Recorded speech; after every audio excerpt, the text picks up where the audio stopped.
Hi friends, good evening, and it's a Monday, and we are again back in the market. Last 2 दिन Saturday Sunday market यहाँ पे बंद था and it was a good break for all market participants. At least बोल सकते हैं कि उस दिन मार्केट गिर तो नहीं रहा था. ओके. एंड फॉर टुडे अगर मार्केट देखेंगे स्टार्टिंग में थोड़ा वोलेटाइल रहा एंड डे एंड में हमें यहाँ पे एक बाइंग पुल बैक रैली देखने को मिली. Okay. It's very early to say कि यहाँ से बॉटम बन गया है या फिर न्यू ट्रेंड स्टार्ट हो सकता है. Really very early. And my stance same रहेगा कि wait and watch from the sidelines, wait with patience, and that's what हम लोग लास्ट 2 वीक से करते आ रहे हैं. And because of that only यहाँ पे हमें लॉस भी नहीं हो रहा है. It's okay. मेरे को तो नहीं लगता कोई अपॉर्चुनिटी ऐसा मिस कर दिया. 2-3 स्टॉक में ब्रेकआउट देखने को मिला भी था अगर स्विंग ट्रेडिंग भी करते हो या फिर स्टॉक्स सपोर्ट्स पे भी देखने मिले. बट मार्केट अच्छा नहीं है. So again the same view continues. Wait from the sidelines. Okay. And wait from the sidelines ये व्यू मैं क्यों दे रहा हूँ वो पहले समझो. मैं यहाँ पे आपको कोई फंडामेंटल इन्वेस्टर के लिए नॉलेज नहीं दे रहा हूँ कि फंडामेंटल व्यू से. अभी बहुत लोग हैं जो बोलेंगे अरे ऐसे मार्केट में स्टॉक्स नहीं बाय करेंगे तो कब बाय करेंगे. सो बेसिकली मेरा जो स्टाइल है वो ट्रेडिंग है. एंड ट्रेडिंग करने के लिए, स्विंग ट्रेडिंग करने के लिए मुझे स्टॉक्स जो है वो मेरे प्रोबेबिलिटी में चाहिए कि यहाँ से मार्केट ग्रीन हो. सो सबसे फर्स्ट क्राइटेरिया है मेरे लिए मार्केट जो है वो पॉजिटिव मोमेंटम में होना चाहिए. अगर आप फंडामेंटल एनालिसिस करते हो सो इट्स ओके कि यहाँ पे आपको करेक्ट वैल्यूएशंस पे मिल रहे हैं स्टॉक, डिस्काउंटेड वैल्यूएशंस पे मिल रहे हैं. तो बट दैट्स सेम कि आपको यहाँ पे फंडामेंटल उसके लिए नॉलेज होना चाहिए.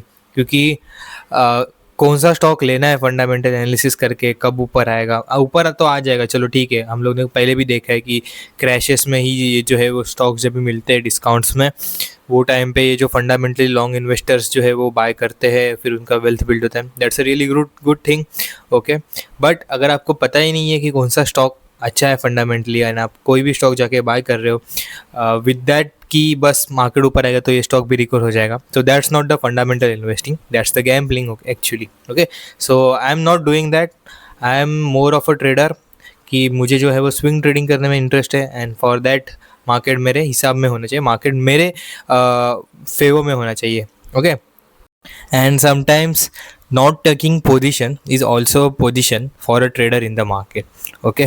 So इसके साथ ही अभी हम लोग अगर आज का टॉपिक में बात करूँ आपके साथ मुझे क्या शेयर करना है तो वो है कि trading is about 30% of the analysis and 70% of the trading your mindset or your mind psychology.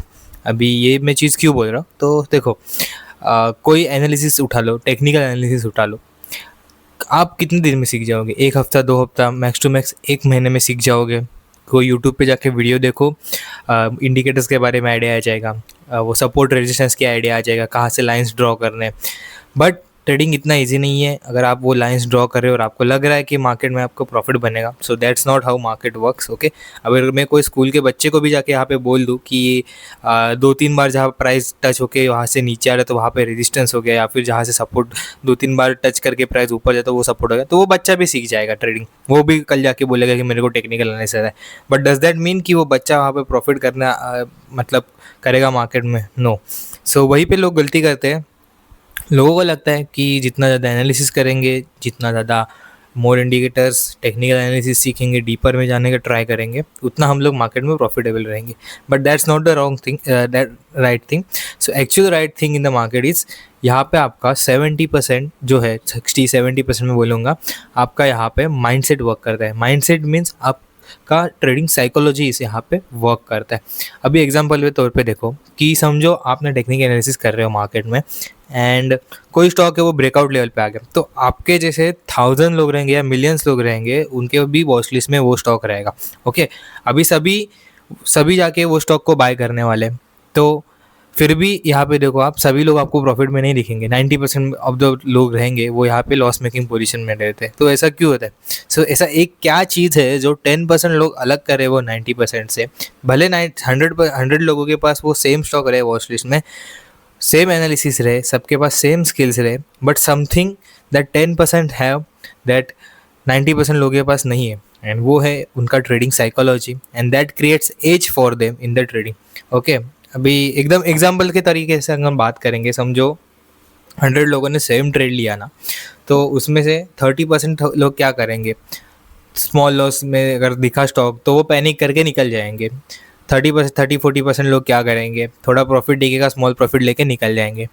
25% लोग क्या करेंगे, पोजीशन को होल्ड करेंगे, वो लॉस में चला गया उसको यूज़ लॉस लेके निकल जाएंगे। बट 10% लोग क्या करेंगे, वो अपने प्लान से स्टिक रहेंगे।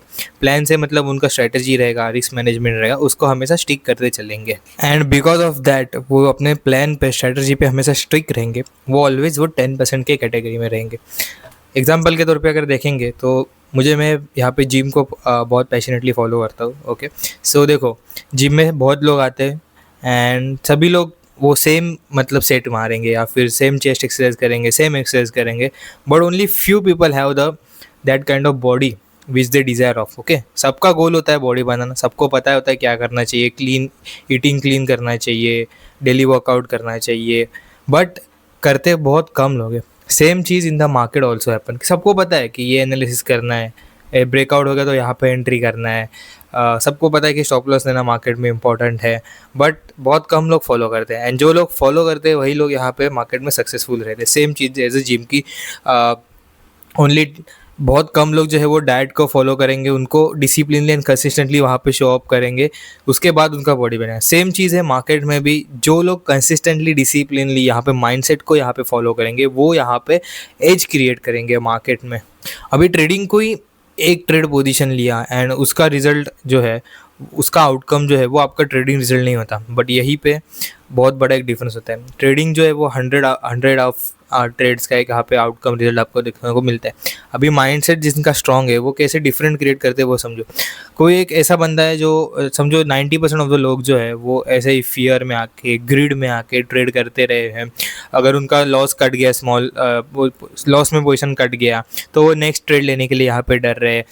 बट वहीं पे जो 10% लोग हैं ना, वो फुल्ली यहाँ पे मेंटली प्रिपेयर्ड होकर आते हैं मार्केट में। उनको पता है कि लॉसेस प्रॉफिट ये पार्ट ऑफ द गेम है। अगर उनका 10 ट्रेड्स जो है वो भी अगर लॉस में चला जाए, तो 11 ट्रेड भी वो सेम स्ट्रेटजी फॉलो करके, माइनर चेंजेस करके, वही सेम स्ट्रेटजी को फॉलो करके, रिस्क मैनेजमेंट रख के वो मार्केट में एंट्री करेंगे। ना कि अगर हम लोग मतलब जो 90% लोग हैं, जो कि अगर एक दो बार उनका स्टॉप लॉस हो गया तो वो लोग स्ट्रेटजी चेंज कर लेंगे। एंड दिस माइंडसेट, ये जो माइंडसेट है वो ऐसे आप बहुत टेक्निकल एनालिसिस करके ये सब बिल्ड करके नहीं बिल्ड होने वाला। ये माइंडसेट जो है वो आपको यहाँ पे एक बिल्ड करना पड़ेगा, बुक्स पढ़ के हो गया, या फिर आपको कामली थिंक करना हो गया। ये जो फियर एंड ग्रीड वाले जो इमोशंस है, जब आप इसके ऊपर आओगे, ये सब चीज़ों का आप छोड़ोगे, उसके बाद ही आपको मार्केट में प्रॉफिट बनता हुआ देखेगा। सो ये चीज़ मैं अभी क्यों शेयर कर रहा हूँ, क्योंकि मैं भी लास्ट 4 ईयर से मार्केट में हूँ। ओके, एंड लास्ट 4 ईयर में आई डोंट थिंक कि मैं कभी प्रॉफिटेबल रहा था। ओके, बट लास्ट 6 मंथ से बहुत बड़ा एक डिफरेंस देखने को मिला है, जब से मैंने टेक्निकल एनालिसिस के पीछे दौड़ना छोड़ के यहाँ पे मैं मेरे इमोशनल माइंड पे या फिर मेरे ट्रेडिंग साइकोलॉजी पे, मैं कैसे इतना कामली मार्केट में यहाँ पे ट्रेड करूँ, ये सब चीज़ों पे जब से मैंने ध्यान देने लगा हूँ, तब से मुझे बहुत बड़ा एक डिफरेंस देखने को मिला है। So that's the same thing I want to share with you guys कि हम लोग क्या टेक्निकल एनालिसिस या फिर कोई नया एक ऐसा मैजिक ढूंढने में बिजी रह जाते हैं कि हम कभी वो प्रॉफिटेबल जर्नी में आते ही नहीं है। बट वहीं पे अगर हम लोग को इस स्टेज से प्रॉफिटेबल स्टेज में जाना है, तो हम लोग को खुद के ऊपर वर्क करना पड़ेगा।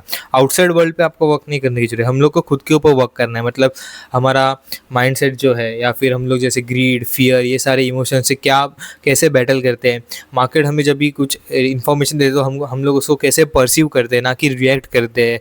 अगर आपका पोजीशन लॉस में है तो आप कैसे रिएक्ट कर यहाँ पे मार्केट में करते हो, ये सारी चीज़ें जब आप इम्प्रूव करोगे तभी जाके आपको मार्केट में यहाँ पे सक्सेसफुल करियर देखने को मिलेगा। Okay, so that's it for today guys, have a nice day, take care.